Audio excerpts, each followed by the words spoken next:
now we have with us Filip Lyapov from the Central European University, Hungary.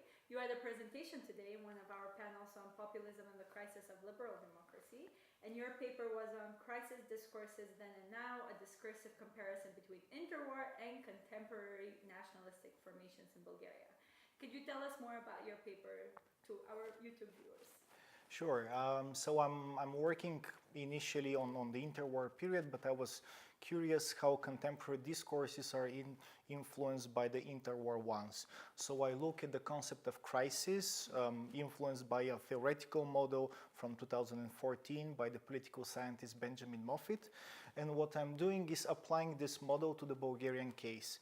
I'm interested how exactly populist actors now are performing, mediating crisis. From an initial failure, they create this all-encompassing narrative of a crisis which has socio-economic, cultural, and ethnic dimensions, of course. They present this crisis as something that threatens the national identity of Bulgarians. And what I saw was an interesting similarity between discourses from the interwar period, when in a similar fashion the concept of the nation, of the people, us versus the outsiders, the ones who are introducing the crisis, who are threatening the national body. So in a similar fashion in the interwar period, proto-fascist and later in the 30s fascist, Bulgarian fascists were playing with this crisis notion and basically legitimizing their strong authoritarian response to the crisis. So there are very many continuities in terms of what the kind of nationalist activists in the interwar period would have done and what is today in contemporary Bulgaria. The continuities will be mainly on a discursive level, because this is also the approach that I'm using. I'm using critical discourse analysis of publications in the contemporary period. Of course, I have a larger pool of sources such as interviews, TV programs.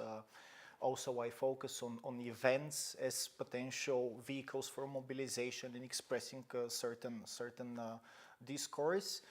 But I wouldn't call that there are structural continuities so many between the interwar period and now. A lot of people right now, political scientists, talk about crisis of liberal democracy, crisis of representation, things that were also uttered in the interwar period. But it's how these crises are mediated and presented by populist actors, which is my main source of inspiration for this comparison. So mainly on a discursive level, they use similar rhetorical strategies to frame their discourse so that they convey a sense of a deep societal crisis. And what are the conclusions from what you have found applying theory to the Bulgarian context?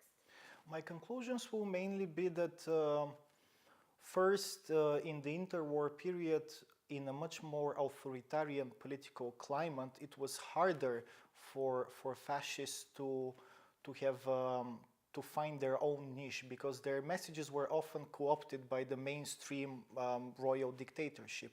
While currently we have a similar process of mainstream parties basically adopting far-right national populist messages, but this doesn't reduce such parties, such movements on the extreme right to a marginalized position. Actually, often it raises their status, because often voters, even though mainstream parties would adopt these messages, they would go for the authentic. They'll go for the far right, because the far right or right-wing populists, they're more extreme, more vocal in their messages.